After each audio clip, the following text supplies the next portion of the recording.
Hello प्यारे साथियों, स्वागत है आपके अपने YouTube channel SR education orbit में। तो कैसे आप लोग? उम्मीद होगा कि बेहतर होंगे और बहुत ही मन लगा के पढ़ाई कर रहे होंगे। आज हम आप लोगों के बीच लेकर के आए हैं त्रिकोणमिति का परिचय। क्या लेके आए हैं? त्रिकोणमिति का परिचय। जैसा कि आप सभी जानते हैं कि क्लास 10वीं में त्रिकोणमिति कितना महत्वपूर्ण चैप्टर होता है। त्रिकोणमिति मात्र एक ऐसा चैप्टर है जो आप पढ़ लेंगे तो क्लास 10वीं का बोर्ड पास कर सकते हैं। समझ गए? अकेले 30 नंबर का इससे क्वेश्चन पूछा जाता है। कितना नंबर का पूछा जाता है? 30 नंबर का अकेले इससे पूछा जाता है। अब बढ़ के इसकी संख्या अधिक होगी है। तो चलिए जानते हैं त्रिकोणमिति आखिर है क्या। तो त्रिकोणमिति क्या है? त्रिकोणमिति गणित का वह शाखा है जिसमें समकोण त्रिभुज, जिसको इंग्लिश में राइट एंगल ट्रायंगल बोलते हैं, के अनुपात और भुजाओं के बीच का संबंध पढ़ा जाता है। जैसे कि ये समकोण त्रिभुज है, जिस त्रिभुज की एक कोण 90 डिग्री होती है उसे क्या कहते हैं? हम समकोण त्रिभुज कहते हैं। और तो समकोण त्रिभुज में सबसे बड़ी भुजा को हाइपोटेनस मतलब कर्ण कहा जाता है। और जो भुजा खड़ी होती है मतलब 90 डिग्री पे होती है उसको क्या बोलते हैं? हम लंब बोलते हैं। इसको इंग्लिश में परपेंडिकुलर कहा जाता है। और जो भुजा जिस पे त्रिभुज टिकी होती है उस भुजा को हम आधार कहते हैं। क्या कहते हैं? आधार। इसे इंग्लिश में बेस कहते हैं। सबसे बड़ी भुजा कर्ण, और जो भुजा खड़ी होती है उसे लंब कहते हैं। और जिस भुजा पे टिकी होती है त्रिभुज उसे क्या कहते हैं? हम आधार कहते हैं। उम्मीद है कि आप समझ गए होंगे समकोण त्रिभुज क्या होता है। अब नेक्स्ट है, इसमें मतलब किस कोण के हिसाब से लेंगे। जैसे हम कोण सी को लेते हैं त्रिकोणमिति में, तो कोण सी के अगर थीटा मानते तो इसके सामने की भुजा, कोण सी के सामने की भुजा को हम लंब बोलेंगे। क्या बोलेंगे? लंब। और इसके जिस पे वो टिकी होती है उसे आधार बोलेंगे। और सबसे बड़ी भुजा क्या होती है? कर्ण होती है। सबसे बड़ी भुजा क्या होती है? कर्ण होती है। अगर हम कोण ए को थीटा मानते हैं तो सबसे बड़ी भुजा क्या होगी? लंब कर्ण होती है। सब जानते हैं आप लोग। और इसके कोण ए के सामने वाली भुजा क्या? कोण ए के सामने वाली भुजा लंब होती है। और ये वाली भुजा क्या हो जाएगी? आधार हो जाएगी। ठीक है। इसके कुछ फार्मूला देखते हैं। त्रिकोणमिति के अनुपात। त्रिकोणमिति के मुख्य रूप से 6 अनुपात होते हैं। Sine theta, cos theta, tan theta, इसके बाद क्या आता है? कोसेक थीटा, इसके बाद सेक थीटा और कोट थीटा। इसके कुछ फार्मूला होते हैं, बेसिक फार्मूला। जैसे साइन थीटा को हम P बटा H से लिखते हैं, मतलब लंब बटा कर्ण से लिखते हैं। कोस को आधार बटा कर्ण से लिखते हैं। और टेन को हम क्या लिखते हैं? लंब बटा आधार से लिखते हैं।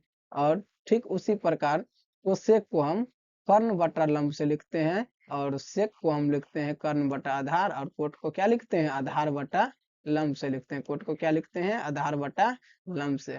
उम्मीद है कि आप समझ गए होंगे। अगर समझ गए तो कमेंट में जरूर बताइए। इससे आगे एक जैसे सवाल दे दिया कि साइन थीटा बराबर क्या है? 7/5, 7/25 है। तो कोस थीटा और टेन थीटा का मान बताइए। तो जानते हैं कि साइन का मान कितना है? 7/25। मतलब पी का मान कितना दिया हुआ है? 7। पी का मान कितना दिया हुआ है? पी का मान कितना दिया हुआ है? 7 दिया हुआ है। तो लिखेंगे पी बराबर 7। पी बराबर क्या लिखेंगे? 7 लिखेंगे। और एच का मान कितना है? बटे में है कितना? 25। तो इसका मतलब हुआ कि एच का मान कितना है? 25। एच का मान हो गया 25। एच का मान कितना हुआ? 25। तो लिखेंगे एच का मान 25। थोड़ा दिक्कत होती है, अभी नया नया क्लास लेते हैं तो दिक्कत होगा। तो ठीक उसी प्रकार अगर एच का मान 25 होगा तो क्या रह गया? बी रह गया। क्या रह गया? बी रह गया। तो बी का मान कितना होगा बताओ? आप लोग पैथागोरस पर में पढ़े होंगे। तो बी बराबर क्या होता है? Formula √h² minus P square होता है। तो इस प्रकार हम 25 का स्क्वायर करेंगे 625। और 7 का स्क्वायर करेंगे 49। और 625 में से 49 घटेंगे तो कितना आएगा? 576। अब 576 का वर्गमूल क्या होता है? 24 होता है। क्या होता है? 24। 576 का वर्गमूल क्या होता है? 24 होता है। तो हम लिखेंगे कोस थीटा बराबर, कोस थीटा बराबर क्या होगा? कोस थीटा बराबर फॉर्मूला होता है को, एक मिनट एक मिनट, थोड़ा दिक्कत हो गया। एक मिनट। कोस थीटा बराबर 1 सेकेंड। कोस लिखना चाहते हैं भाई, लिखा जा। चलो लिखते हैं कोस। क्या लिखेंगे? कोस। कोस का फार्मूला क्या होता है? जल्दी से कमेंट में बताइए आप लोग। कोस का फार्मूला होता है आधार बटा कर्ण। क्या होता है? आधार बटा कर्ण। बी अपॉन एच होता है। क्या होता है? B upon H. तो यहाँ पे दिया हुआ पी का मान 7 है, एच का मान 25 और बी का मान 24 है। तो कोस का क्या हो जाएगा आंसर बताइए? कोस का आंसर हो जाएगा 7 बटा क्या, सॉरी 7 बटा नहीं 24 बटा क्या होगा, 1 मिनट। बी का मान कितना दिया हुआ है? तो 24 दिया हुआ है। कितना है? तो 24 लिखेंगे। और कर्ण का मान कितना दिया हुआ है? कर्ण का मान दिया है 25। कर्ण का मान कितना है? 25। तो इस प्रकार हो जाएगा कोस थीटा बराबर 24/25। कोस थीटा बराबर क्या होगा? 24/25। तो ऑप्शन में देखेंगे, ऑप्शन सी में है 1 नंबर में 24/25 और ऑप्शन डी में। इस प्रकार ये दोनों क्वेश्चन क्या हो, ये दोनों ऑप्शन क्या हो जाएगा? गलत हो जाएगा। तो इस दोनों ऑप्शन में डिसाइड करना है कौन सा आंसर होगा। तो अब tan का लिखेंगे। tan बराबर क्या होता है? लंब बटा आधार होता, मतलब पी बटा एच होता है। तो पी का मान 7 और एच, सॉरी, tan बराबर क्या होता है? tan बराबर होता है पी बटा बी। अब पी का मान 7 और बी का मान 24। तो पी का मान 7 और बी का मान 24 कहाँ है? तो ऑप्शन नंबर डी में। इस प्रकार से सी ऑप्शन भी हो गया गलत और ऑप्शन डी हो जाएगा करेक्ट आंसर। क्या हो जाएगा? D correct answer. समझ गए? अब नेक्स्ट सवाल है। नेक्स्ट सवाल नहीं है ये, कुछ फार्मूला है त्रिकोणमिति के। त्रिकोणमिति अनुपात एक दूसरे के व्युत्क्रम होते हैं। जैसे कि साइन का व्युत्क्रम कोसेक होता है, कोस का व्युत्क्रम सेक होता है, tan का व्युत्क्रम कोट होता है।